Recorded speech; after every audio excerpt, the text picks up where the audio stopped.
And we're live. Hello, everybody. Welcome to Ball in Your Court. This is me, your host Abhinav for today, and today we are reaching up to toss time out here. It's in exactly 24 hours from now. We will be having the first ball of the 2022 Indian Premier League, the Tata Indian Premier League, to be bowled out at the Wankhede Stadium. And joining me today to preview this season and to share what they feel can go will be going up in this season for this IPL. We've got a pretty star-studded cast. We've got from ESPNCricinfo's very own Sreshth Shah joining us. We've got we've got Jack Maginn, popularly known on Twitter as Cricket_Pig, who is a cricket blogger and extensively analyzes teams for the 100 and even in the IPL. We've got from Sportskeeda, freelance commentator and consultant Soorya Sesha. We've got sports analyst Rahul Warrior and host of the Fomo Sapiens podcast Harshit joining us on this very special episode.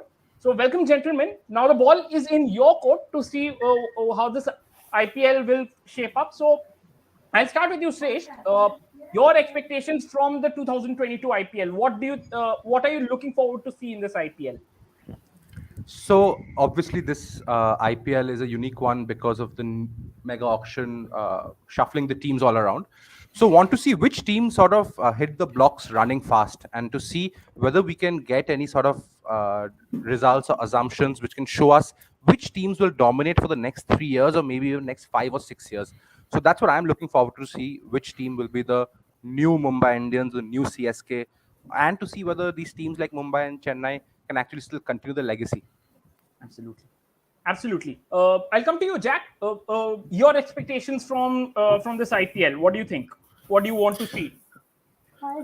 Yeah, I'm quite excited in terms, especially bringing in 2 extra teams. Just means you're seeing more depth within the kind of Indian domestic scene, domestic player pool, and maybe means you're going to see a lot more younger players playing. Some of those under 19s guys. It'll be interesting to see which of those kind of break through first this season. I'll come to you, Soorya. What are your expectations from this IPL? I think this IPL would probably mark the ushering of a new era in terms of captains because if you look at a few last-minute changes as well, of course, a big one which happened a little over 24 hours ago.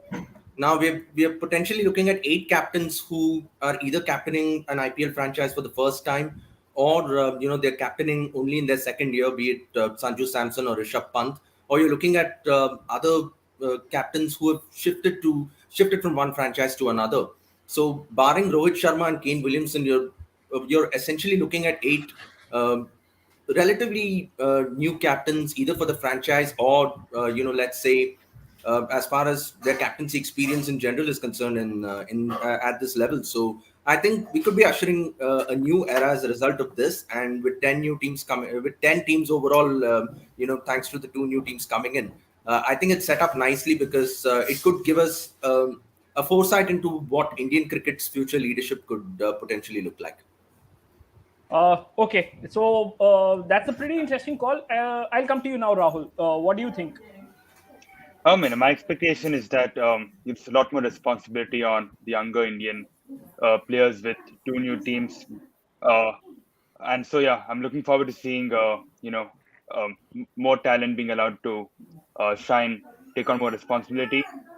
And I'm also hoping that with 2 new teams, we still get a similar, close playoff race, unlike, in 2011 when there's a bit of a gap. True. And now, Harshit, your thoughts and expectations as we head on into this season.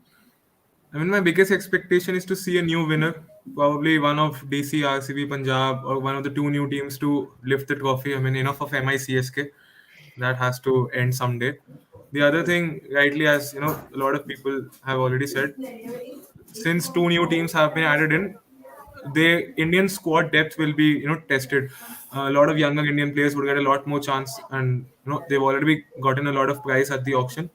So it'll be interesting to see if they do justice to their price tags.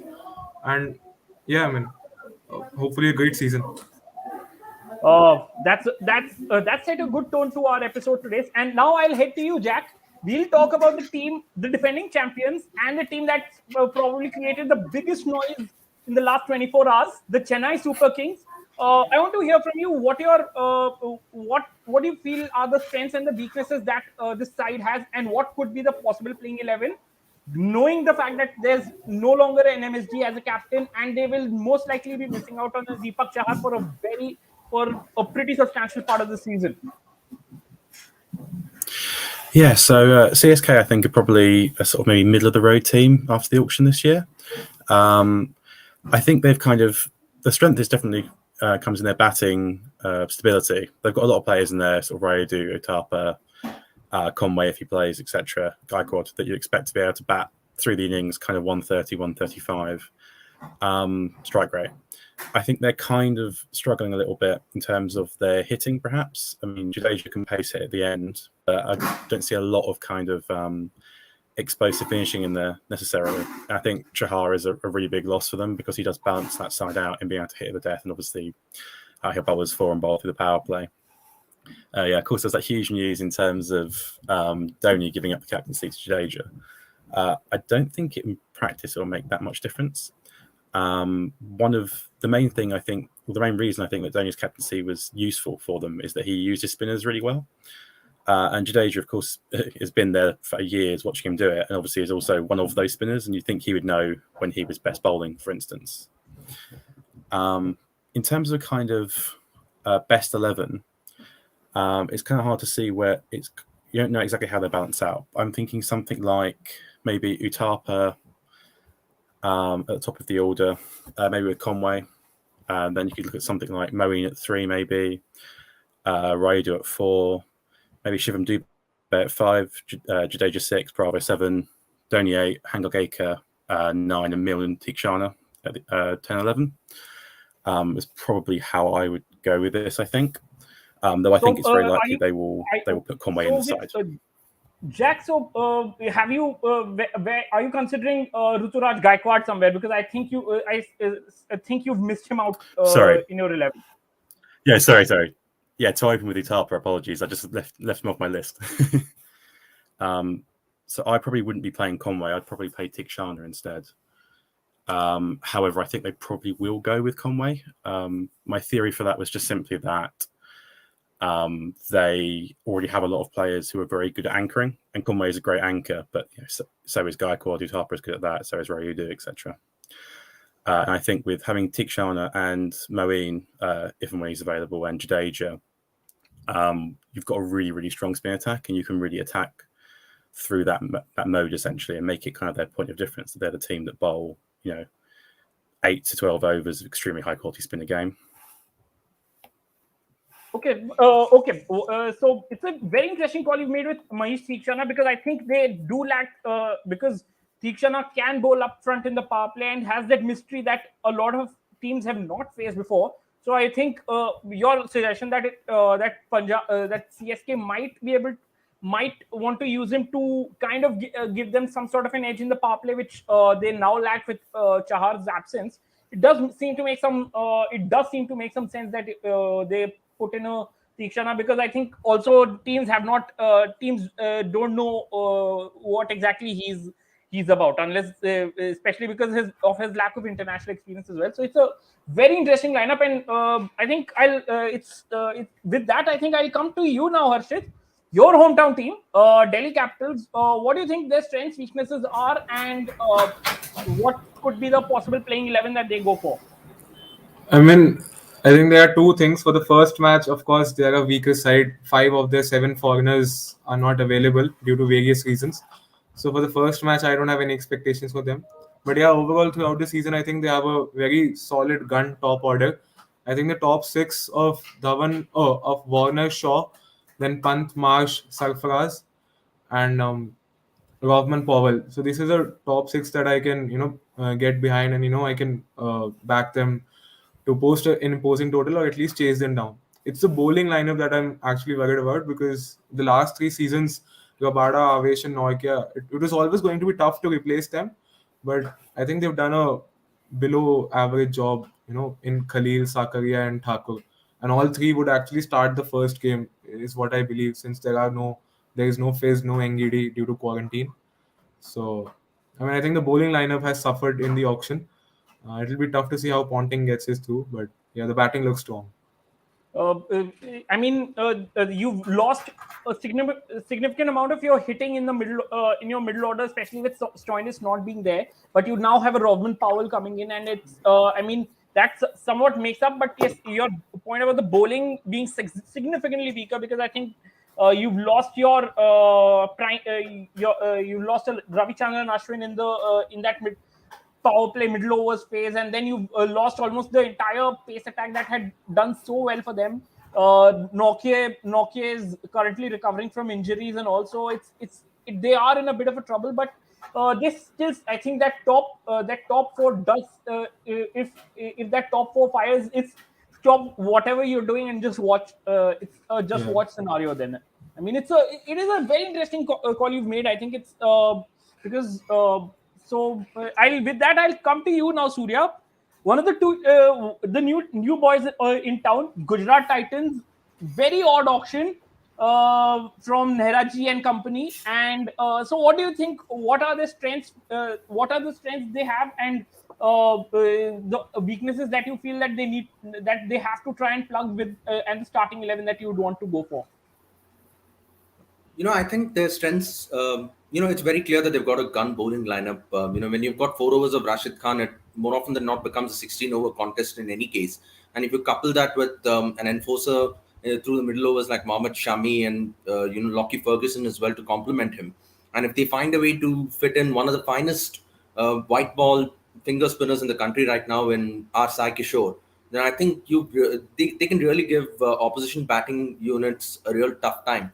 But as you said, I think they had a real odd option because they started off very well, but then somewhere around it just went helter-skelter with their plans. And, there's a massive gaping hole there in that middle order in particular, which could leave a lot to be desired unless David Miller and Hardik Pandya hit their best form. I think Hardik Pandya's challenge as a captain starts with his own batting form. And should that click, I think Gujarat will be in a better place. But definitely that's a cause for concern because there's no name there that really stands out in the middle order who really inspires enough confidence when compared to some of the other teams. But while jotting down their playing 11, I think, Abhinav knows this as well, and I'm sure he's going to vouch for it that, I'm a big fan of Ramanullah Gurbaz, and I'd like to see him open the batting with Shubman Gill. But considering that Matthew Wade was picked up at the auction and he's available from the first game, I don't think he's centrally contracted with Cricket Australia, for that clause to come into play. So I think they'll start with Wade and Shubman Gill to open the batting, although I'd like to see Gurbaz in place of Wade. I'd probably go Vijay Shankar at 3 because I don't think you'd want to play Vijay Shankar in a position that he's not accustomed to, somewhere lower down the order at 5 or 6. And we've seen that it's not worked out for him at SRH. And I'm very excited to see how Abhinav Manohar goes. He'd probably occupy the number 4 spot. And that means David Miller bats 5, Hardik Pandya bats 6. And for the amount of money that they shelled out, I think there's going to be a lot of pressure on Rahul Tewatia for the number 7 slot. I'm pretty sure he's going to start. But unless he makes a consistent impact with the bat, I mean, it doesn't have to be, your 10 ball 20s will do, or 10 ball 25s, and just impact, impact goes beyond, the number of runs that you accumulate and or the number of wickets you take. And if he can do the role handed out to him to good effect, then I think that'll hold the team in a much better position. Else, there's definitely going to be another big question mark there. More so if Hardik Pandya doesn't bowl. So there are quite a few questions that need to be answered. But I think the bottom 4 pick themselves. There's Rashid Khan, Mohammad Shami, Lockie Ferguson, and I'd like to see Yash Dayal, a very young, talented left-arm seamer from UP in the starting 11. He gives you that left-arm variety as well. Once the pitches wear out, I think you'll see the likes of Jayant Yadav come in on a matchup basis. There's Sai Kishore as well. They've got these options there. But I think, 3, 4, and 7, especially if 5 and 6 don't click, there's a big question mark over them. So more questions than answers after the auction, because obviously it was their first auction and it was going to be challenging. But they really have to be clear with their plans. And for any new franchise, I think patience is going to be the key. It's not going to click straight away. You'll have to give yourself time. Absolutely. And with that, we've got a question as well from Robin. Robin here. Can you just? I mean, he wants to know the thought process that was involved in picking a Rahul Tewatia for 9 crore. I mean, what is it exactly that he's bringing into a playing 11 that merits a 9 crore price tag? Look, I mean, I say this with all due respect to Rahul Tewatia. I think that bid probably saved Chennai Super Kings and threw Gujarat Titans off guard, because they were the two teams that were gunning all out for Tewatia. And, I think one of the two teams is going to suffer when you eventually shell out a big price, because eventually I think Gujarat Titans were just playing sightseers for a good part of the second day. And, with Tewatia, I think what works in his favor, or what has been working in his favor so far is that one over against Sheldon Cottrell, when he took him apart for 30 runs. And I think that's where Gaurav Kapoor made a funny quip where he said that he needs to pay Sheldon Cottrell part of his salary as commission. But jokes aside, I think there's going to be a lot of pressure on Tewatia really to live up to whatever faith that the franchise has shown in him. Because obviously, if you have an Indian package who can give you a few overs of leg spin and can tonk the ball, which he has done to good effect in the IPL, but again, quite sporadically. So, at the end of the day, it's something that he'll have to step up, especially with the bat, because I think you've got bowling upgrades in the form of Jayant Yadav and Sai Kishore, who aren't mugs with the bat by any means either, mind you. So, I think the thought process was I'm still finding it tough to really wrap my head around that Manic bid. But now that they've managed to procure him, they've got to give him a clear role and then back him to deliver the goods. Okay, Soorya, there was that Chennai, with Gujarat.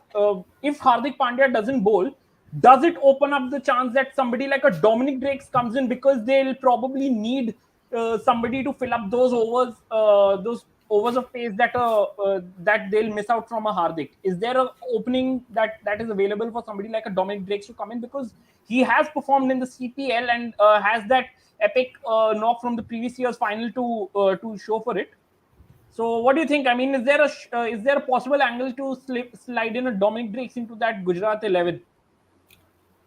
I think Dominic Drakes is someone who's rated very highly in West Indian cricketing circles, but it shouldn't throw your balance off guard, because you're already going to be playing one out of Gurbaz or Wade in all likelihood. And unless they find a way to slot in Riddhiman Saha at the top, and if it all clicks, a lot of things will have to go in his favor for Dominic Drakes to get in, because you can't remove Rashid Khan, and I think given the hole in the middle order, David Miller is a shoo-in. And it would be a gutsy move of the highest order if you were to leave out Lockie Ferguson as well. So I really don't know where Dominic Drakes would fit in. He's very talented, there's absolutely no doubt about it, but and he gives the kind of package that this team is probably lacking, particularly as you mentioned, if Hardik Pandya doesn't bowl. But it might just come at the cost of something that's already looking like your biggest strength, which is your bowling. So if you were to sacrifice someone like Lockie Ferguson, I'm not sure if it would be prudent to go in that direction. You've got a fair point there. I mean, I think the team balance is going to be very critical, and how Hardik Pandya shapes up as a captain in his very first edition is going to really determine how this team turns out. Sreshth, I'll now come to you. It's your hometown team. Not the best of auctions for Kolkata Knight Riders. What do you think? What do you make of the team of this team going into this IPL? So, hi once again. So the team, the squad is not really as much of a problem. I think the first 11 is quite good. The only problem, of course, which people would know, is their trouble in finding that wicket keeper. And I think that's the only sort of Achilles heel they have, is that whether the wicket keeper can give enough explosive runs or not. If that problem is solved, and I'm sure they do follow domestic cricket, the scouts, they see what Indrajit can provide, they know what Sheldon Jackson can provide. And with Aaron Finch coming in late due to his professional national team commitments, they will also got to look at what Sam Billings does. And Sam Billings has played for years under MS Dhoni. So he comes with that sort of experience as well. So if they get that wicketkeeper thing sorted in terms of the wicketkeeper providing enough runs, then it's not really much of an issue. They have Russell, Narayan, Cummins, Mavi, Umesh, and Chakravarti who can bowl. Nitish Rana can give a few more overs. Venkatesh Iyer can bowl as well. So overall, it's not that big of a problem. It's a decent first 11, good first 11, and I mean they're expected to do quite well. Tim Southee's there as an experienced unit as well, who might play when Pat Cummins comes in late again because of his international commitments and that he's going to come from Australia. So KKR are quite decently sorted as long as their international players like Russell and Finch and so on are fit and available. True. Sresh, there is a question here from Charles_78. What he wants to know your thoughts on KKR's keeping options, and you, I think, have spoken about it. I want to ask you about who exactly is a death bowler, because because KKR seem to be lacking in that department. So obviously they'll be looking for overs from Andre Russell, and I think Russell provides a great death bowling option. We know, I mean, AB de Villiers once took him apart, but apart from that, Russell does the job as a death bowler. He dragged KKR over the line into a super over once against SRH as well, where then Lockie Ferguson destroyed SRH. So he is there as at least 2 overs of death bowling there. You know, the rest they will have to sort of go off the cuff and see what they do. People like Pat Cummins have the experience to bowl in the death, but how they do that is going to be interesting to see. Shivam Mavi could be expensive. Umesh Yadav has historically been expensive with the death, but he is a much more experienced bowler than when we saw him last play for KKR and so on. So it's not that. So there are options, but I think Russell might be the big linchpin. See, everybody gets hit for 10-12 runs in the last okay. Even the best bowlers get hit for 10-12. So it's not that big of a concern as long as your 10-12 does not become a 24-run over. I think they'll be fine. Sreshth, I want to throw in another question. I mean, there was a lot of buzz when Alex Hales was in fact picked by KKR. I mean, there were a lot of jokes flying around that he's had a moment of retribution on Owen Morgan, who was his ex-teammate in England and then and was the KKR captain until last year, and now he's pulled out. And the choice of replacement of Aaron Finch seemed to draw a lot of criticism, especially considering the form that somebody like a Paul Sterling was having. Your thoughts on that choice of replacement of Aaron Finch coming over for his ninth stint with his ninth IPL team now? What do you think? So obviously he's a quality player. There's no doubt about that. Okay, the IPL has not gone his way, but Finch has the skills to take apart any sort of bowler. You know, he has a problem with that swinging ball in the first few overs, which is what he used to get out on very often in the IPL. But that's a few years ago. I think these guys know their weaknesses. They know what other teams are thinking about bowling to them, and I'm sure Finch will have a plan. And the important thing is Finch will be an amazing sort of foil for Shreyas Iyer. Please don't forget that Shreyas Iyer is a young captain, and I think Finch might have a role to play, and him being part of that sort of quote-unquote leadership group might make all the difference for even Finch's desire and contribution to up his game and do well here.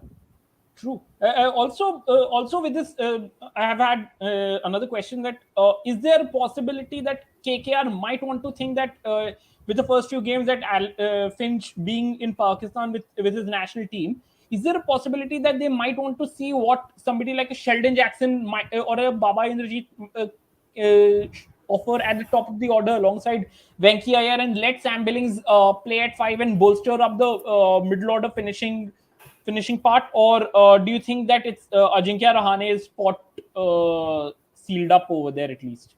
So I was hearing the press conferences, which David Hussey did, Shreyas Iyer did, McCullum did one today as well. And they're keeping the cards quite close to their chest, you know. We might just see Sunil Narayan opening. So don't forget, so the Sunil Narayan option. Yes. So we don't know what's going to happen, but I think people like Baba Indrajit, Sheldon Jackson, they're extremely experienced players of the domestic circuit. Okay, they know how to play well, they know how to tonk, etc., and so on.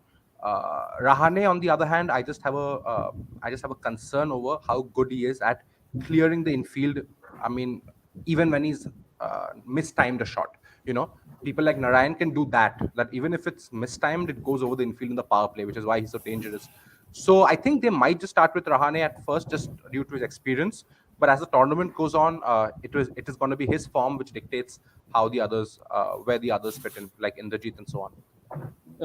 That's a fair call, and I'll stick with you, Sreshth, because we are discussing we'll discuss have you to discussing about the other new franchise, the Lucknow Super Giants. Had a very good first auction for a debuting team. How do you see this side shaping up, and what do you think could be the possible concerns that KL Rahul and Andy Flowers new side might face up in this season, and what do you think could be a possible playing 11 for them?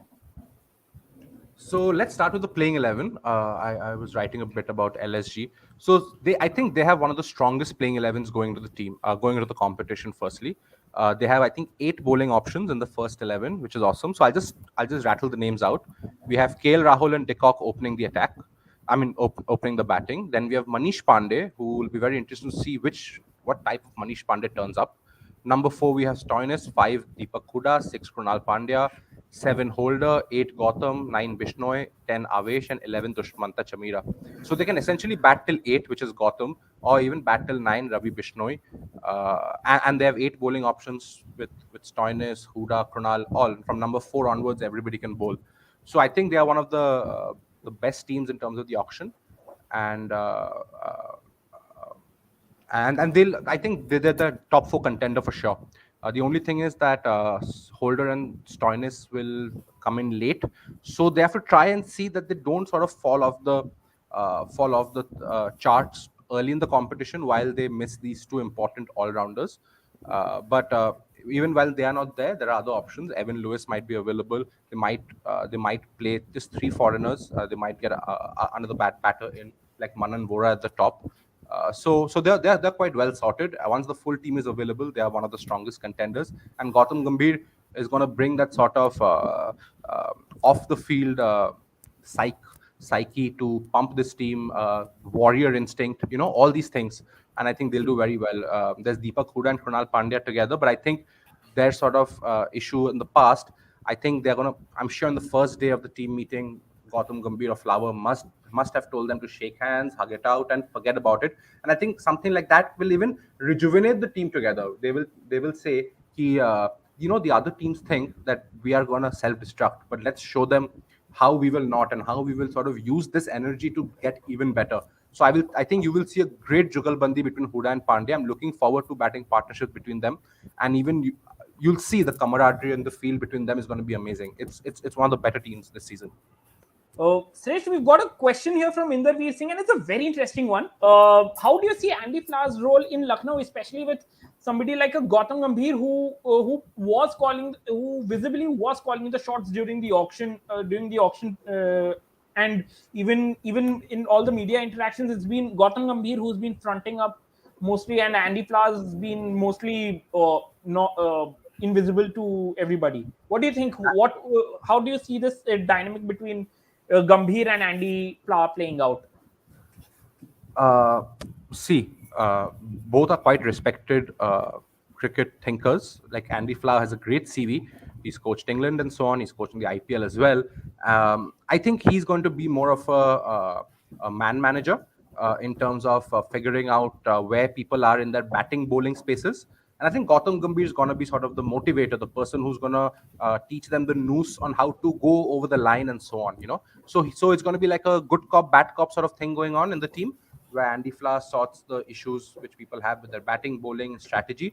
But I think Gambhir is going to bring that different aspect of aggression and having that winner mentality in the IPL, which many of these players have not experienced.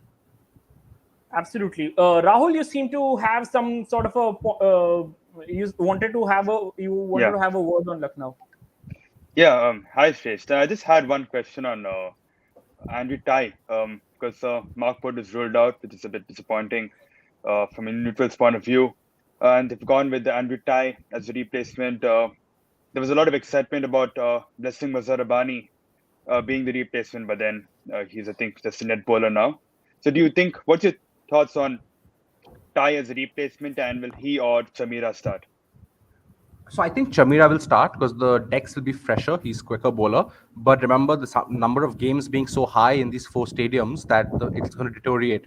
And I think that's when Tai might come in and play a more crucial role. So I thought it was a very good sort of replacement, getting someone who can bowl really well on the tired pitches, because on true pitches, Tai can be a liability, although he has returned to form in the BBL in the last year. And don't forget, he's the 2018 Purple Cap winner. But on the fresh, newer, hard pitches, I think Chamira can provide more of wickets.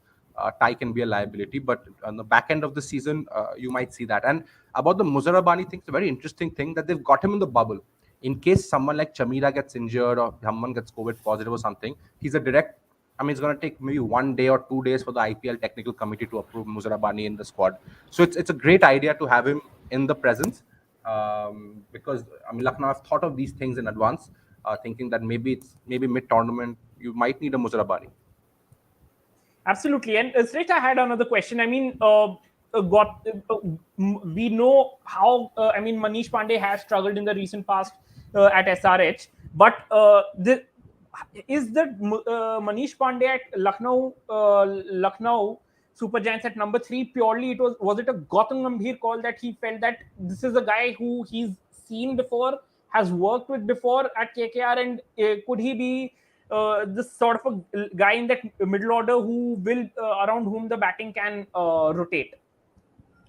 So obviously he has the skills to do that. There's no doubt about it. And don't forget, not only has Gambhir played with Manish, but Gambhir has extracted the best out of Manish Pandey in terms of what the IPL can give.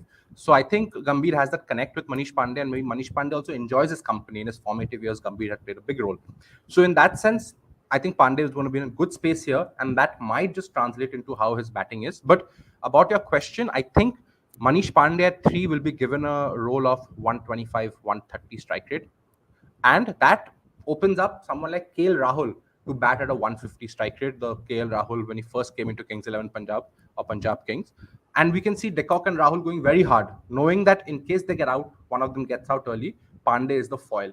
But if Rahul and Pandey both start playing at the 125 strike rate, that's when LSG can struggle, because they have such a great batting lineup, which can go up to number 8 Gautam or even number 9 Bishnoi. So I think Pandey will be that anchor role, and not sort of an aggressor. And I think KL Rahul will be the aggressor alongside Quinton de Kock. I think he'll do very well, but we'll see.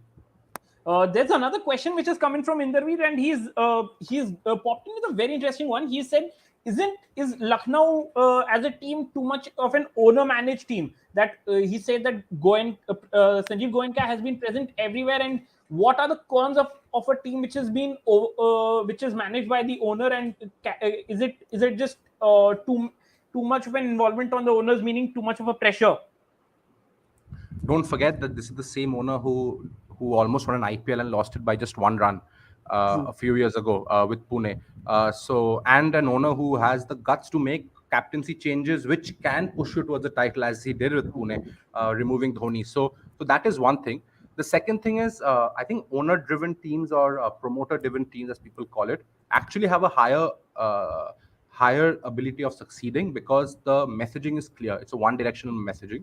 Teams which have conglomerates, they are the ones who struggle a lot. Like we've seen Kochi, etc. But even teams like Punjab and even earlier Delhi, when they had a structure of 2 owners, they had a lot of problems. So it's not a bad thing to be promoter-driven or owner-driven. But this Sanjeev Goenka is a very experienced man. He's a very experienced businessman, one of the richest men in India. He knows. I mean, he's not dumb enough to get his thing. It's not an ego battle for him. He wants his team to win, and it's been a huge dream for him. And if you see a huge dream for his team to do well in the IPL for him, and if you've seen his other teams in other sports like football and so on, I mean, the answer is right there. This team is completely sorted. It's not an ego. This owner is not an ego-driven owner. This guy's a very successful business person who knows that you don't need to be there in every place, but it's more important to delegate your work appropriately. And I think he has delegated these things very well. Absolutely. And one of the greatest strengths of Lucknow is the fact that they've got such a floating middle order consisting of primarily all-rounders. One of them, Krunal Pandya, heavily trolled for that price tag of 8.5 crores. How big the season is for him, considering that he's been at one time in late 2018 and 19, he was one of the front runners in India's T20 setup, and now seems to have fallen quite a way behind. how big is this IPL for him, especially in a year where a T20 World Cup is coming up, and how important is it for him? Will it be for him to click in this IPL season in a new setup? I don't think the new setup is a problem. I think it's an opportunity for him to show that he can actually do well without his brother being around. I think him and his brother have been connected for too long in the hips in terms of cricket coverage and how they've played, Pandya brothers and so on. This gives an opportunity to show that maybe with Hardik struggling with his bowling, maybe he can surpass Hardik if he bowls and bats better. It's going to be a challenge, I think, which he's going to embrace. And I think as long as he gives those 20 ball 30s with the bat, and he can keep his economy low, even if wickets don't come, I think he would have done his job. But I don't know what the Indian team is thinking. I think from the Indian team, they're looking for a seam bowling all rounder, especially in Australia. I don't know about the T20 World Cup, but for this competition, I think he has a great opportunity to bat slightly higher up the order and give that impact performance. See, when a batting lineup is so deep, you want people to maximize their strike rates. This team unlikely to get all out all the time or struggle with the bat all the time. So I think we can see Krunal really bloom. Okay, Soorya, you had something to chime in on Lucknow as well. Yeah, I had a question for Sreshth, and that's regarding Lucknow's squad strength. Now, they've got the thinnest squad out of all 10 teams in the sense that they've got 21 players. Now, suppose, God forbid, from their point of view, they have a couple of their middle order linchpins not firing, or let's say there's an injury to Stoinis, who we know has been prone to injuries in the past. Does it cast a shadow over the bench strength that they have? Because it's not a bench that is completely filled up. Of course, they went hard for their first 11 players, and as you mentioned, it's as good as any that you'll find. But is this a side that needs its first 11 to be clicking on a regular basis? Else, there could be a cloud over the team. Absolutely, and don't forget, it's not only injury; it can also be COVID, which might ransack a team completely. So it is a possibility. So I think Stoinis might be managed as well in terms of bowling.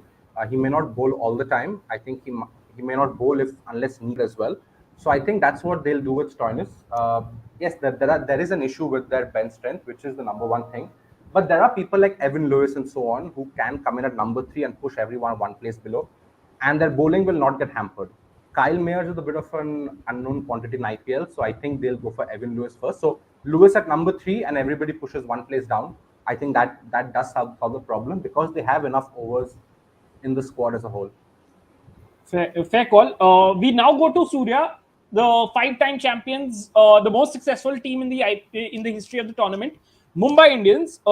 Very psychedelic auction they had on day. I mean, it was very confusing to see what they were trying to do, and then they suddenly ended up with a bang. What do you think of this of the squad that they've managed to build up, and what could be the possible playing 11 that they might look to field out? One thing about Mumbai Indians is they're a team that you ride off at your own peril. And, if you go ahead and do that, then good luck. Because I know the auction was a little bemusing, but you always felt that they had a plan. And they were just stacking up on truckloads of cash for a Tim David and, as it turned out, even a Jofra Archer. And very clearly, they came in with a plan. It might not have been the most orthodox of plans, but then again, they executed it and you could see that they were very happy. And eventually, even if they have half their roster filled with players whose names you're hearing for the first time, you know very well that Mumbai Indians have done their homework and, they'll just unearth a star out of nowhere.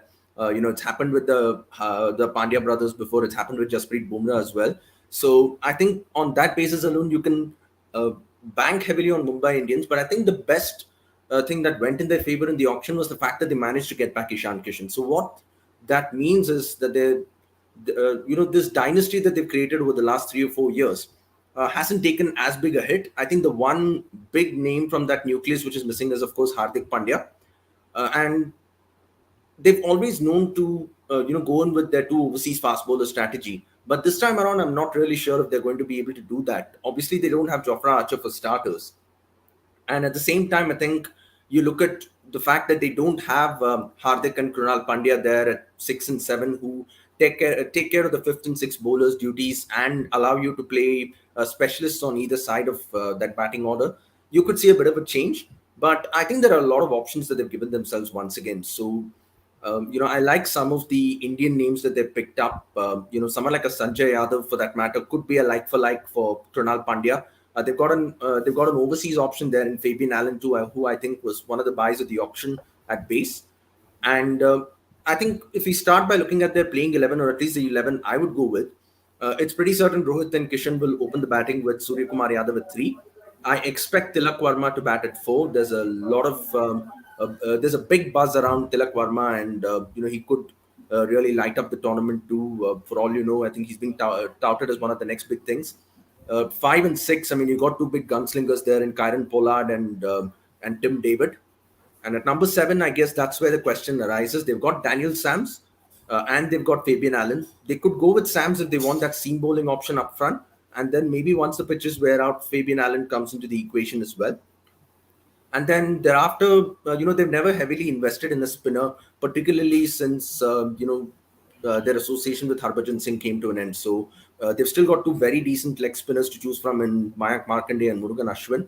So one of them will obviously bat at number 8. Jasprit Bumrah and Timal Mills will shoulder your death bowling. And I think this is where you're going to see a change. If they pick one of Sams or Fabian Allen to bat at 7, you won't be seeing a second specialist overseas fast bowler. You might see an Indian fast bowler there.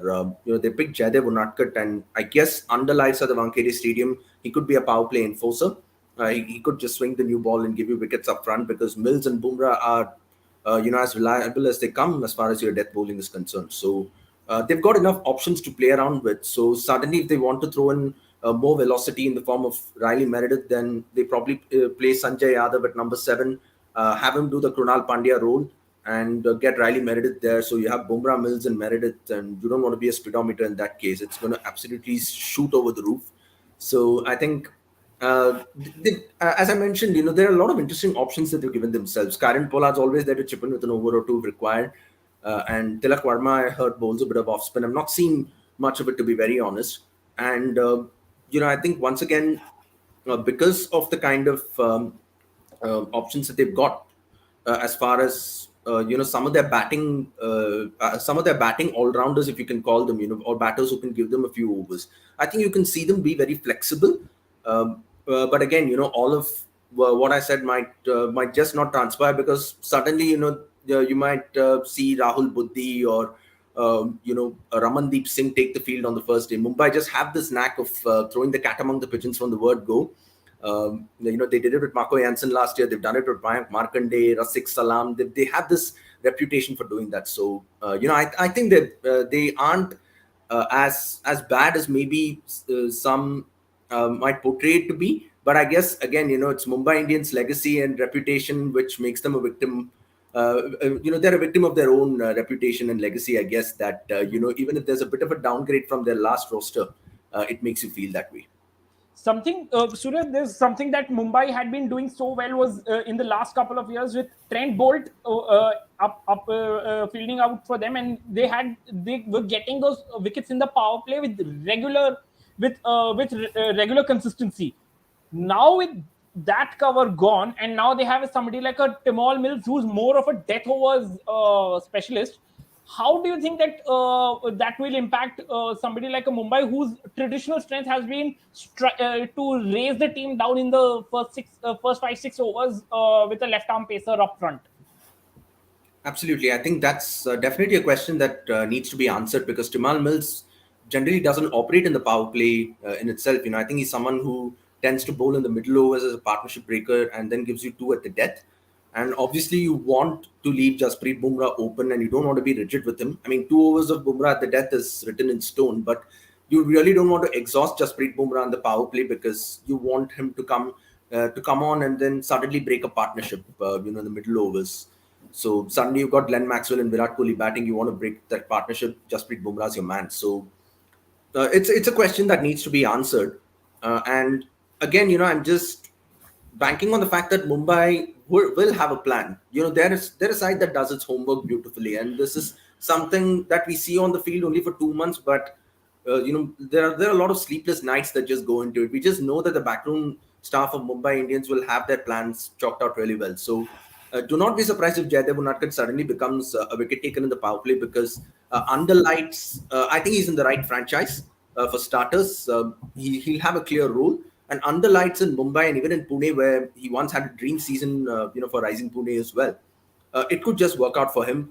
They've also picked up someone like a Basil Thampi, who's been off the radar for a while now, for a few seasons.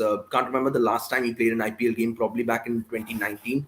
So there are some interesting options, and again, not quite in the league of Trent Bolt, but because it's Mumbai Indians, you just feel that they'll come out there with that conviction and they'll have a plan to really sort that out.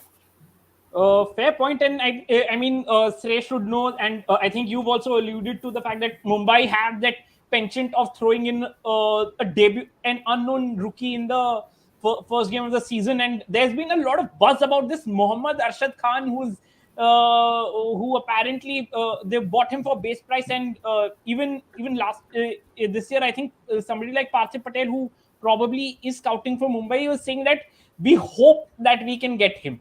I mean, that was what they were saying about Mohammad Arshad Khan. Is there, Sreshth, is there a possibility that with the fact that he happens to be a left-arm pacer who can apparently hit the ball a fair distance, is there a chance that somebody like Mohammad Arshad Khan might just get a shot in the first game for the Mumbai Indians?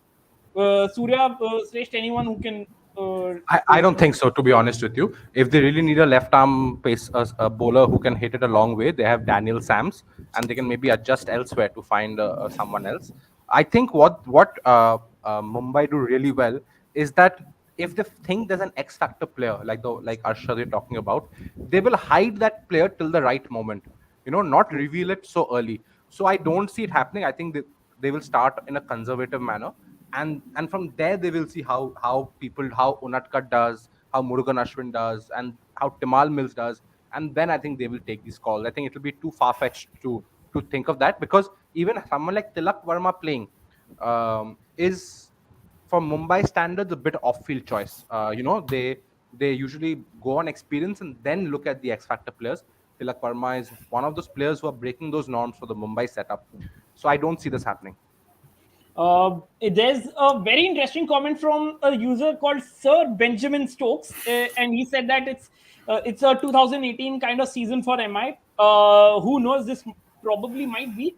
We now come back to you, Jack. If I can just make a quick point there. Yes. A 2018 kind of season for Mumbai, as Sir Benjamin Stokes mentioned.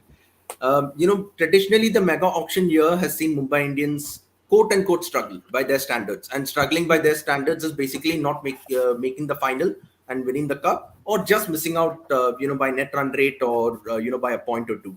So it could happen, but again, I think they've got enough to offset it.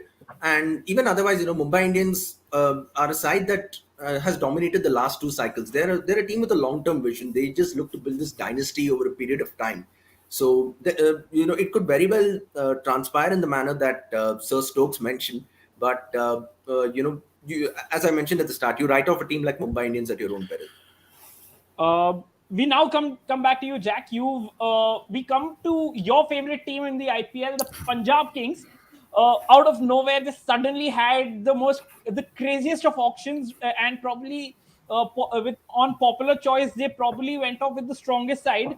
What do you think went so right for them in the auction, and what are the possible concerns they have, and a playing 11 that you have in mind for them? Sure. So as you mentioned, had a very, very strong auction. They obviously came in with a lot of money with just Agarwal and Arshdeep retained. They brought in Dan Weston for this auction, who's very popular in the UK as an analyst. He works with Leicestershire, who are a team with quite low budget and resources, but he's been getting a lot out of them in terms of recruitment. And he's also the analyst at Birmingham Phoenix, who came second in the 100 last year and play a really, really attacking brand of cricket. And you can see a couple of his normal recruits in this PBKS team, with Liam Livingston and Benny Howe being two players he picks up nearly everywhere he goes. Just kind of walking through their 11. Their opening partnerships obviously going to be Shikadal and Agarwal. Nice left-hand, right-hand. And Agarwal, I think, is a very underrated domestic player who's probably quite unlucky not to have played more T20Is for India. And at 3 and 4, you've got the overseas Bairstow and Livingston. two sort of very experienced players and playing for a long time in kind of elite T20, would that be T20I or on the kind of franchise scene.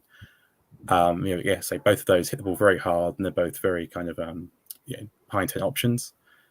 Number 5, you're probably looking at Shahrukh Khan, domestic Indian pace hitter. The last 2 years, he's been striking at over 170 versus pace, so which is obviously incredibly strong. It might look a little bit like in that sort of top 5 or so, they've got a lot of right-handers, but which could be a problem against match-up spin. But actually, when you look at the kind of numbers, Agarwal, Bairstow, and Livingston are all actually very strong against leg spin and the ball turning away generally. That's the reason why Bairstow, for instance, dropped down to number 4 for England, because he is strong against spin. So that probably shouldn't be a worry. Probably their biggest decision they've got to make is who they play as their extra domestic in that top 6 at number 5 or 6.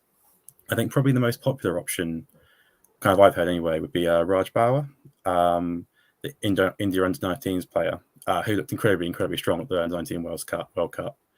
He looked kind of like one of 6 or 7 players there that essentially looked like fully grown professionals playing against children almost at times. However, I'd be slightly reticent to play him in the IPL before he's had any T20 experience professionally. I think perhaps some games in the Side-Domestic Ali Trophy would have been helpful for him before starting a season for an IPL team. And that probably leaves you with Perat Mankad and Jitesh Sharma, who I think both had very, very good Side-Domestic Ali Trophies this summer, SMATs recently. Jitesh actually struck at over 200, which is quite incredible. And I probably would start with him in my team. He actually plays quite a lot like Livingston in the sense he stands up very tall and he just hits through the line against spin or pace, leg side or offside. And even when he uses his feet down the wicket, at the point of contact, he's extremely still, which is obviously really encouraging. Going into number 7, they're going to have, more than likely going to have overseas all-rounder, either Odean Smith or Benny Howe. Smith, who's a Jamaican all-rounder, is a very hard hitter and a very fast bowler. He's probably a little bit limited in terms of his bowling in that he becomes extremely expensive if you bowl him outside the middle overs. So you can probably see him bowling a couple overs through the middle just as a kind of enforcer, either to spin hitters or maybe to younger players who haven't really faced high pace much and could be quite effective in that role. Howe is kind of opposite. He is a pace hitter when it comes to batting. Odean Smith, I should have mentioned, he hits finger spin really well, so both off spin and slow left arm. Leg spin not so much, but he hits that finger spin pretty well. And Howe's bowling is quite unusual. There's this common misconception that he bowls a lot of cutters, or he bowls only cutters, so that he needs kind of tired pitches or what have you. But he actually bowls more like a kind of baseball pitcher. He bowls a lot of sort of knuckleballs and sort of strange variations in flight, and actually does quite well in domestic cricket in England, playing on a pitch at Bristol, which is pretty flat, to be honest. I think they'll probably go for Smith in that spot, just for a little bit more high-end experience, perhaps. And whoever they pick there will be sharing 4 overs with Liam Livingston, who is a kind of batting all-rounder who, quite interestingly, he bowls off-spin and leg spin, depending on the matchup. So he'll bowl leg spin to right-handers and off-spin to left-handers, unless there's a particular reason to not do so. And it's quite interesting because actually, if you look at his numbers again, against right-handers when he's bowling leg spin, he's more of an attacking option. Against left-handers, he's a very kind of defensive option. So which of those is better type of bowling kind of depends on the game situation to a certain extent. If you move through that top 7, in their sort of best team, the number 8 will be Rabada. Again, everyone knows very, very good bowler, bowls very well at the death, and then possibly will bowl, say, 1 in the power play, 1 in the middle, 2 at the death, something like that. Or but definitely be nailed in for those death overs. As their primary spinner, they're probably going to go with Rahul Chahar. Obviously, got experience with the India T20Is and is probably not in that top caliber of domestic spinners. He's probably not as good as Chahal or Chakravarti, etc. But he's still a very, very good bowler. The other option they'd have there, of course, would be Harpreet Brar, the left arm spinner. But I think they're probably more to go for the kind of the mystery of the leg spin. Then Arshdeep, who they retained, left arm seamer, will bowl again. You're more than likely 2 in the power play, 2 at the death. And they've got this kind of 1 leftover domestic bowling option in the side. They've got quite good options for that. Again, they could play Brar as well as Chahar, but then you've got a lot of options taking the ball away from right-handers with Livingston as well, which could be a slight waste of a spot. Then you've got the experience of Sandeep Sharma, who's a very good defensive power play bowler, Aurora, who looks like quite a good all-round defensive bowler, and then the guy who I think I'd probably pick, Ishan Perel. Again, their side would probably bowl in the power play, and then sort of in the middle or at the death. He's quick, has a good Yorker. He's tall. He looks very exciting. I know from just listening to content Dad Weston put out before he was analyst at Punjab that he really rates him quite highly. So I think there's a fair chance he could end up playing. There probably are a few weaknesses in their side, as far as you might want perhaps a slightly better leg spinner than Chahar as your first choice, ideally. Although he's not bad at all, but you could go for it. You could have got, ideally you'd probably have a really elite leg spinner. There's also possibly a slight question mark about their power play bowling. It's not really Rabada's strength that much. They can use their domestic seamer in there as well. But generally speaking, I think that, especially if they need to bowl spin in the power play, they're probably slightly lacking in options in that phase. Yeah, that would be my kind of assessment of them generally. Absolutely, I think it's Johnny Bairstow is missing out on a couple of games for the Punjab Kings because he's out in West Indies. Does it open the room for somebody like a Bhanuka Rajapaksa to come into the playing 11, especially because he also happens to be a left-hander and has incredible numbers against pace bowling? What do you think, Jack? Yeah, so as I should have mentioned, Bairstow's currently out in the Test match in the West Indies, so he won't be starting. They'll bring in Rajapaksa, who, like you mentioned, is a very good pace hitter. He's not quite as strong against spin, but I think he's a very fine player, especially as a backup. Even if Sri Lanka don't seem to rate him very much. Equally, I believe Rabada's going to miss out on the first game as well. In which case, I think they'll probably play Smith and Howe 7 and 8, which will make their batting very deep, but could maybe leave them slightly short on bowling. But absolutely, yeah, I think they've got decent backups for the players that are out, especially domestically. I think domestically they have a lot of really good reserves there. Absolutely, and there is a very humorous quip from Ekansh Morris saying that great thing for Punjab is that they won't be coming 8th. And I think on that slightly humorous note, I come to you, Rahul. The Rajasthan Royals, very interesting auction, had a last-minute trolley dash after staying incredibly quiet for a long part of day 2 to sweep up a few overseas players. What do you think? I mean, what could be? What are the strengths that they have, and what's the possible playing 11 that they could be going in for, considering that there are a few glaring issues in this side? Yeah, Rajasthan Royals. There are some clear-cut selections. So if you start from the top, we have Josh Butler, and then number 2 and 3, we'll have Padikkal and Jaiswal. I think the issue there is that one of them will be batting out of place, and especially if you have Padikkal at 3. Last season, he was doing well in the power play and then sort of slowed down, after the power play, which is one of the weaknesses we saw. So yeah, I think that's a slight issue. But then you have Samson at 4, Hetmeyer.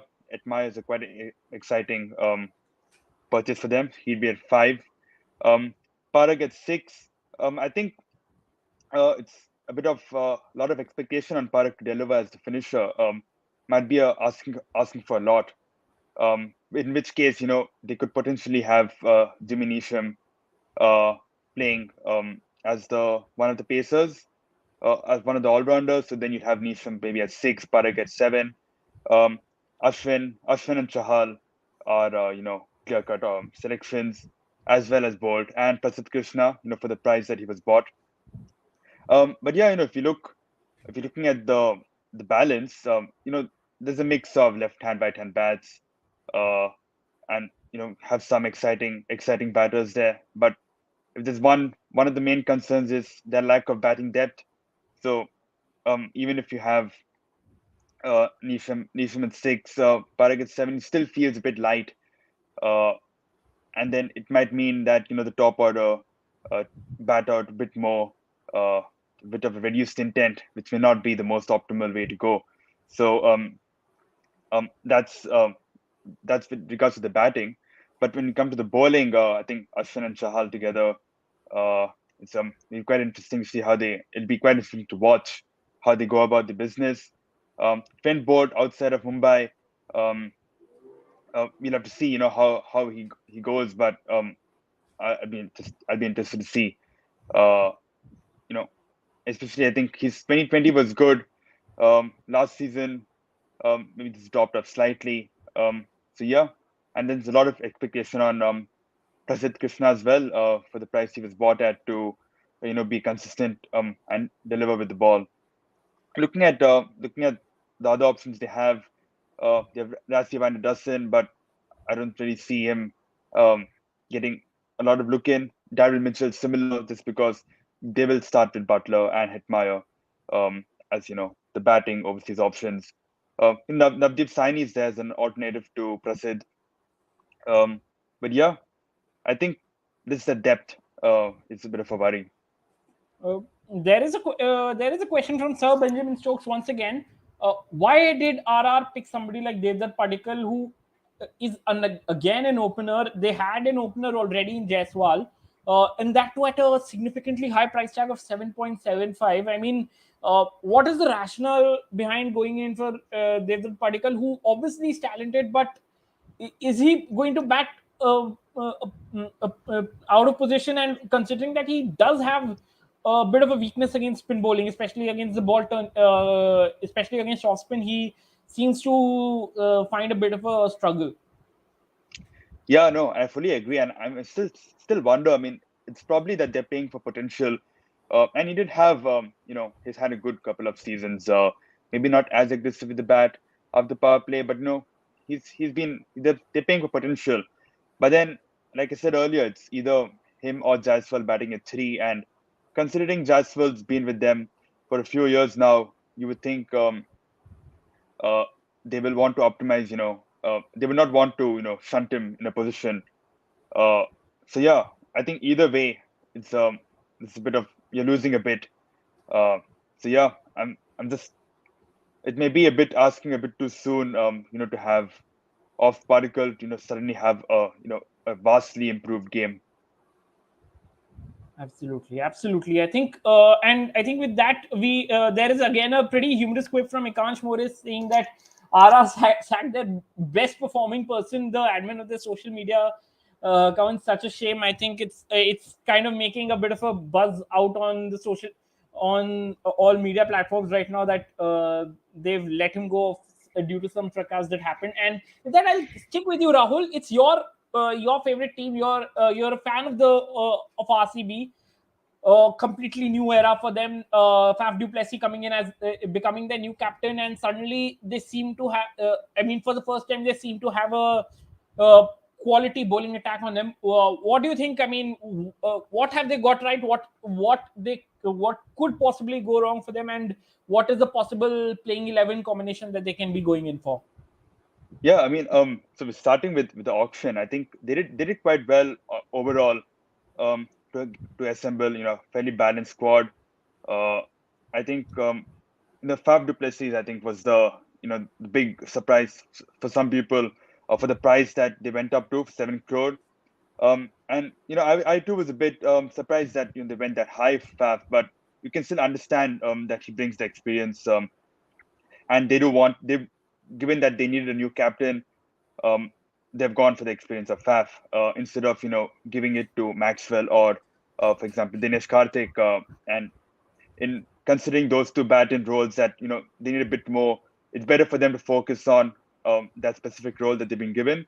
So we go with the starting 11, and I'll talk about who will fill in for Maxwell and Hazelwood later on.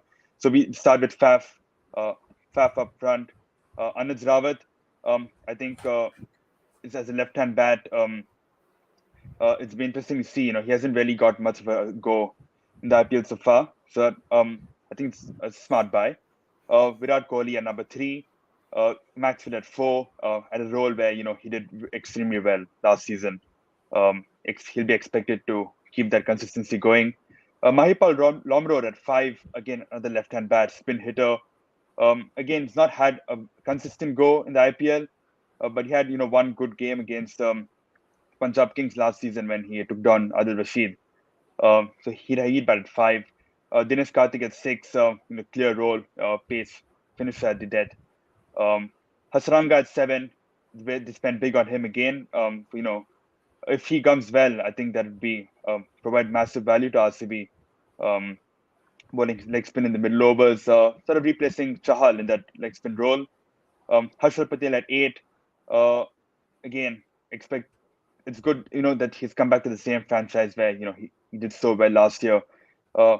Same role. I don't expect that change. Shahbaz Ahmed, I think will get a bit of more go this season. He was only used sparingly last year against specific matchups, given max 2 or 3 overs a game. But I think there's potential for Shahbaz and also Hasranga, to be a floater, bat higher up the order in specific situations. And then finally, you have Siraj and Hazelwood, which has a pace bowling duo is extremely exciting for a franchise that at least for the initial 8-9 years, very rarely focused on quality pacers. So that's exciting to see. Obviously, Hazelwood and Jason Behrendorff, who's another overseas pacer, won't be available for the first 2-3 games, as well as Glenn Maxwell, who's currently on his honeymoon. So in that respect, we'll have Shafie and Rutherford, who'd come in for Glenn Maxwell. I think Rutherford also hasn't really. He played a few games, I think 6-7 games in 2019, but hasn't really been given a big go. But I think this is his chance, first 2-3 games to do well and give the management a bit of a think when Maxwell returns. And as for Hazelwood, David Willey, he'll come in. Also, left-hand bat. I think similar, he'll bowl in the power play. So yeah, for what impressed me is that RCB with their overseas backups as well is there's a like for like. So with Faf, you have Finn Allen who could come in, just in terms of capability, if not quality, but in terms of what he can offer. And as I said, Behrendorff and Willie both offer a bit different pace. Both are left arm pacers, and Rutherford. So yeah, even with Hasranga, if they need to change it up a bit, Kant Sharma can come in with the leg spin, and they can bring in, say, Siddharth Kaul. So there's a few options, but I feel 11 is quite settled. And if Faf and Kohli can sort their intent out, Kohli obviously we know he struggled after the power play in the last few seasons, and that has delayed when Maxwell comes in. But now that the batting is fairly deep, you have Maxwell, you have Dinesh Karthik coming in at 6. It hopefully empowers Kohli and also Faf to bat more freely after the power play. Absolutely. Soorya, you had a question on RCB, so yeah, please go ahead. Thanks, Abhinav. My question was exactly regarding what Rahul just mentioned with regards to Virat Kohli slowing down post the power play, particularly against spin. So you had him listed at number 3 in the 11 that you put out. But do you think it would be wiser that he sticks to opening the batting and then their number 3 then becomes that floater that they had last year, where they played Rajat Patidar in the first half, then they played KS Bharat, who excelled in that role. So you could basically time the entry point of Glenn Maxwell, based on the situation of the game. But do you think it also puts too many eggs in one basket if you have Faf and Virat Kohli opening the batting, who are both gun, players against pace when it comes to taking them down, but probably are on the slower side when it comes to breaking free against spin? Yeah, no, that's a good question, and I think possibly if you go with Faf and Kohli, you don't want both of them to get stuck after the power play. At least with Rawat up front, then you have a right-left combination. And if Kohli comes a bit later, then it's he knows that I'm sure it's been communicated what clarity of role, and it's also possible that Maxwell could go up 3, supposing the opening partnership goes on for first 7-8 overs. Maxwell go at 3, and then Kohli comes in late just with the sole intention of accelerating once the spinners are done. So there are a few options, and I don't think with Maxwell's entry point is particularly set. But at least at the start, I would like to try Kohli at 3, given that Maxwell's not there as well, so you want to spread the experience around. There is a question for again from Sir Benjamin Stokes. He says that I think Kohli will open and Rawat will play at 3. How good a gamble is it going to be, considering that neither Kohli nor Faf du Plessis seem to be the best players of spin. Any one of you can have a go at it. I mean, I can continue. I think Please. that's what I was saying earlier. That if you have both of them, that's a big risk. At least if you're spreading the both the experience, but also the strengths.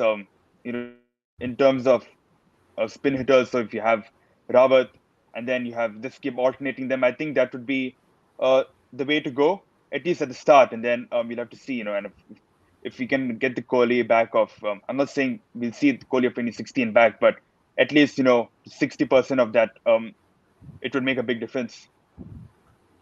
Absolutely. I'll come to you now, Soorya. It's the Sunrisers Hyderabad. Very, very controversial choices of retention. A lot of off-field issues. Had a middling sort of an auction. What do you make of this side, and what could be the possible playing 11 that they could be going in for? So much for everything that happened off the field, obviously with David Warner, and then the fact that they failed to do the most fundamental thing with Rashid Khan, which is hand him a blank check. I mean, you just give him a blank check, ask him to fill in his amount, and you keep him as your first attention. I can't believe that they didn't go ahead with that. So obviously it was a bit of a reset of sorts, and they had a couple of left field retentions in the first place in the form of Umran Malik and Abdul Samad to go with Kane Williamson. But you look at Sunrisers Hyderabad historically, and their issues have been with their Indian batting core that hasn't really delivered much in the past, in terms of either getting a move on with the game or, for that matter, setting things up for the bowlers to take over. So they've had their struggles over there. Somewhere around, I don't think, Manish Pandey worked out there in their setup as well. And, their batting order was really concentrated heavily on David Warner and Johnny Bairstow, if not Kane Williamson.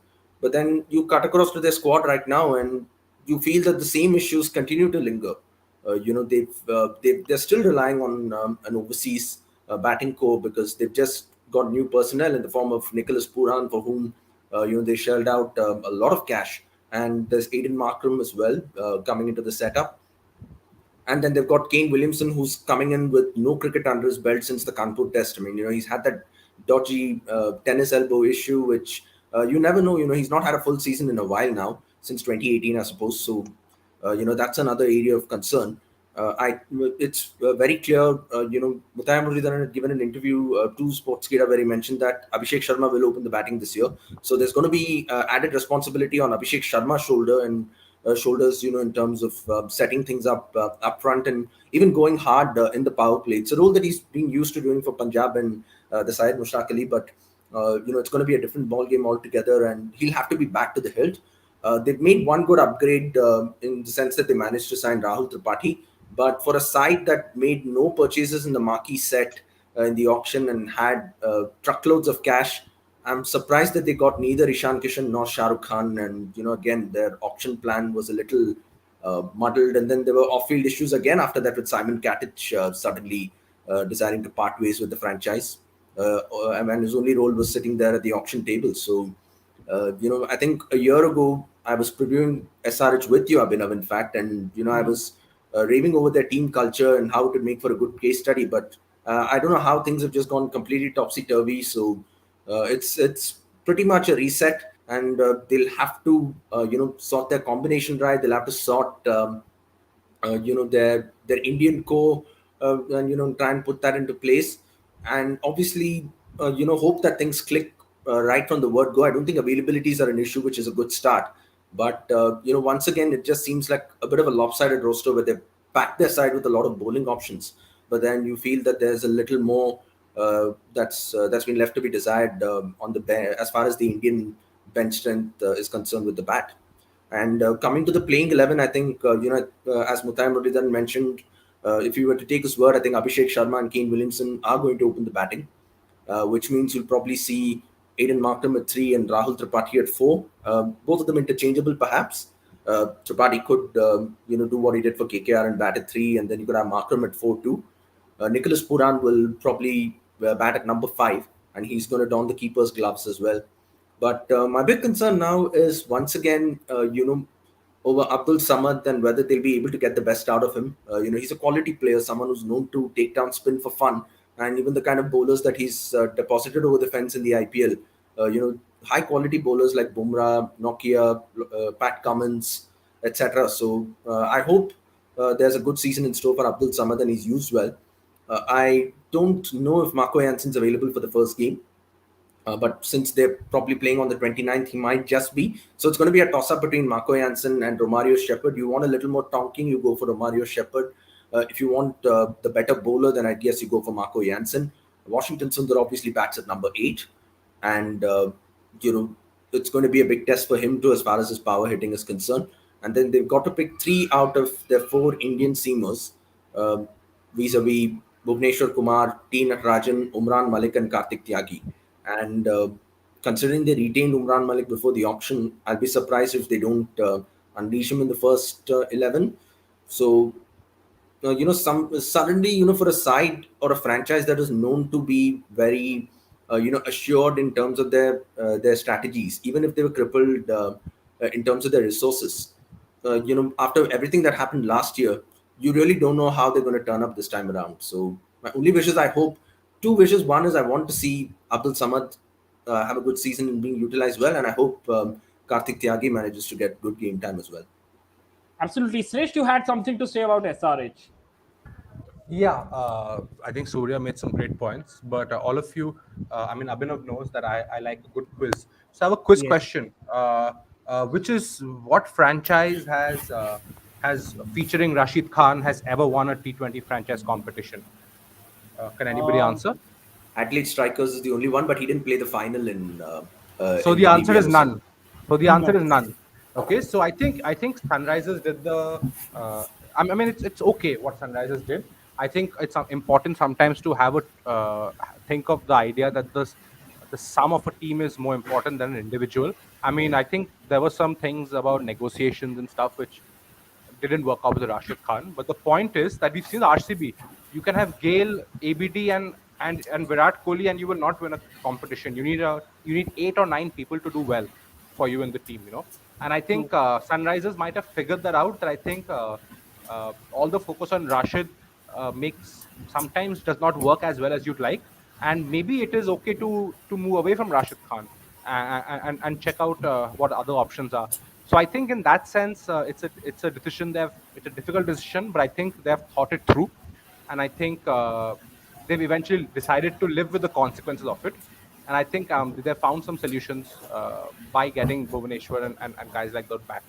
So that's one thing about SRH. The other thing I want to say is I want to see where Aiden Markram bats, whether he opens or whether he bats in the middle order. I know that Abhishek Sharma and Rahul Tripathi might open because that's an exciting left-right combination. But I'd like to see Aiden Markram open and use Sharma as the floater, depending on who is bowling, whether a spinner is bowling or not. I think that will be a better option. So, and as for the issues from last year, that is last year. They have a whole new management setup, and many of these players have no baggage of these issues and so on. So actually, not in that bad of a situation.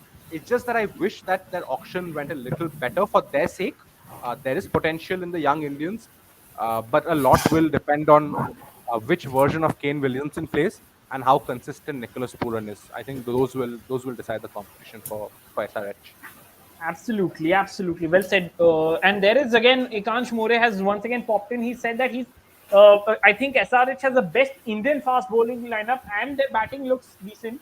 Their only concern is form, I think, and which is what both you, Soorya, and Sreshth have alluded to, that the form it depends on which how their form leads into the tournament. So it's a time to look into the crystal ball and your predictions, your top 4 in the playoff, your orange and purple cap winners. We'll start with you, Sreshth. I'm sorry, I missed your question. Could you just? So we go into the prediction time. Your top 4, and then and who gets the orange and purple cap. Okay, so I think in a 10-team tournament, choosing the top four is actually truly a difficult question. But I think I will have CSK in there. I will have Punjab Kings in there. I will have Lucknow Super Giants in there. And I think the fourth team, I'm not sure which team the fourth will be. It can be any team. It can be any team. But I think CSK, Punjab, and Lucknow on sort of squad strength seem like the best sort of teams to succeed for the top four. Absolutely. And your orange and purple cap winners, whom do you think could be emerging as highest run getter and wicket taker for this tournament? It is so tough to say. It is so tough to say, but I think we can see like a David Warner post T20 World Cup, and with the T20 World Cup loading in Australia, I think David Warner in that positive space can be an extremely dangerous batter. So I'll have Warner out up there. And as for bowlers, well, it's hard to say. I would hope that Avesh Khan manages to become the. He came second last time, but he bowls the much more difficult overs compared to someone like Harshal Patel, who had the most wickets last time. So I'd love to see Avesh Khan and David Warner wear those hats. I'll come to you, Rahul. Your top four prediction and who gets the orange and purple cap for you? Yeah, I mean, I was thinking about it, and it's quite a difficult one to do. But I think I would go with let's see. I think Punjab. I think Punjab will be rewarded for their good work in the auction. I'm backing RCB. I'm probably a bit biased, but I'm backing RCB to make the playoffs again. And then after that, I think CSK. CSK. They always make it. They always make it happen. And they've more or less have a good squad. I think they'll make it happen. But then the fourth one, it's honestly it's quite tough. I think I'm going to go with Delhi, and just hoping we'll get a new IPL winner this time. As for orange cap and purple cap, like Face said, it's a difficult one. But I think something like Dhawan at Punjab, he could be up there. Dhawan, or even I think the thing with Warner, maybe just may not play all the games with availability issue, but Dhawan or even Prithvi Shaw kind of guys you'd expect to be up there. But with the purple cap, I mean, with last season, no one expected Harshal Patel to end up where he did. So it's a tough one. I honestly can't come up with the name. Very interesting. I think the bowling is a tough one to predict. I'll come to you, Jack. Your top four prediction and who do you think could be ending up with the orange and the purple caps? So in terms of top four, I think Punjab are very lucky to get in there. I think they've got the best squad after the auction, probably. I'll go with Mumbai Indians. I think again they've got they're very strong domestic core. I think will probably take them through, even if they have got some even Archer's not available and there are some slightly strange decisions in the auction. Then I'd probably go Delhi for a similar reason. I've got good domestic players there, and then probably RCB would be my top four. In terms of orange and purple cap, again, it is of course very difficult. Orange cap, I'd be tempted to go with someone like Williamson, not because I think he's necessarily a great T20 player, but because he doesn't really try and score that quickly. He's likely to get in a lot and face a lot of balls, and probably score a lot of runs at kind of 125 strike rate, something like that. Purple cap, I reckon maybe Rabada, simply because he'll have a lot of his overs backloaded, bowling at the death. Batters hit out the death, trying to score quickly, and they give you a chance to cheat wickets. So that'd be my prediction. Soorya, and now I'll come to you. Your top four and orange purple cap winners. Okay, so I'm going to go with Punjab Kings. Of course, I think we're all expecting to see them in that top four this time, and it's no different with me. I think they've got a killer squad that they've assembled. I think Lucknow Super Giants should also be able to make it to that top four. So these are two teams that I'm pretty confident about. I think Delhi will make it as well. Eventually once you have Marsh and Warner, and if he becomes fit, Van Nokia also gets in. I think they're going to get into a juggernaut. So those are three, and the fourth one is always a tough one. And I think that's where you see that mid-table muddle, and it's going to be a bigger one this time because you've got four teams, sorry, you got 2 extra teams, so it's going to be 10 teams this time in the tournament. So I think it could be a logjam between RCB, CSK, and MI potentially. And I know it's a little unconventional, but it could just happen this time.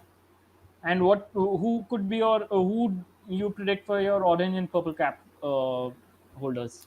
Well, he's available for the for the entire season this time, and I expect him to open the batting. So I'm putting my money on Joss Butler to get the orange cap, and I won't put it past Quinton de Kock either. I just think that he's going to come out there all guns blazing, and he somehow knows how to couple aggression with the ability to get big runs as well. So I feel that de Kock could be up there as well with Butler. I had a lot of head scratching to do for the purple cap prediction, because I came in here knowing that you would ask, you put us on the spot here, Abhinav. But going by the fact that he's known to be a wicket taker and his recent form for India has been great, I won't be surprised if Prasidh Krishna, is there or thereabouts as one of the leading wicket takers. So I'm going a little left field there. I think Prasidh Krishna could just be up there as far as the purple cap is concerned. Very, very, very left field, more left field than any left field choices that we could have thought for. I'll offer my predictions. I think common consensus is that Punjab have probably assembled the strongest possible squad after the auction, and they should make it to the playoff, barring a very Punjab-like meltdown that they've suffered over the years. And for the sake of their fans, one should hope that it does not happen. I would say Lucknow Super Giants as well. I think the quality of that squad, especially the way they've structured up with the all-rounders, I think that for me would be the second one. I think RCB have a very strong shot because for the first time, I think they've built up a bowling attack that's worthy of getting them into finals and probably winning a championship as well. And I think, look, I mean, personally, I'm an MI fan. Sreshth would know, Rahul would know, everyone would. Soorya also knows I happen to be a MI lover, but I don't think MI are making it. I think it's one of those seasons again, near misses, and you can't really put it past CSK to not make it. I mean, barring all the injury concerns that they have, especially with Deepak Chahar and the fact that it's not MSG is not captaining the side, but it is kind of written in it's kind of written in the stars that they'll give MSD the farewell that he probably deserves getting, and so I think I would go for that top as a top four with with Punjab, Lucknow, RCB, and and then Chennai Super Kings. My orange cap winner, I'm getting a slight feeling that Virat Kohli, unburdened from the pressures of captaincy, playing under somebody whom he has a lot of respect for in Faf du Plessis, and probably the sort of a setup that he now enjoys in RCB, he might just probably, as an Indian cricket fan, I think he might just flick on the switch that probably he lost a couple of years back, and might turn out to give up orange cap winning season. The purple cap is a bit of a head scratcher, but I think one of between Mohammad Siraj and probably Jasprit. In fact, Kagiso Rabada probably might end up having that purple cap, because Siraj, because he's just improved infinitely as a T20, as a white ball bowler since making his test debut, and Rabada, like Jack said, just backloading his overs so much that he might just end up taking a heap of wickets towards the end. So yeah, that could be that ends my predictions, and also with it the episode. So and that brings us to a close. So a huge thanks to Sreshth, Rahul, Jack, and Soorya, and also to Harshit, who was there for a bit of time before an unfortunate power outage happened at his place. So thank you to all of you. Thank you to everybody who joined in the live chats and threw in their comments and questions. So thank you to everybody over there. Please like, share, subscribe, and comment. Comment below, and please tune on to the check the space. We will be coming live. We will be coming with more such content during the IPL season, and also considering that the Women's World Cup is at its business end. So we will be coming up with many more episodes. So thank you so much, guys. It's been a pleasure hosting this heavy cavalry of exalted gentlemen. So yes, thank you so much, guys. And with it, we'll call it a day. And may the best to quote the great Ravi Shastri, who's returning back into the commentary, may cricket be the real winner.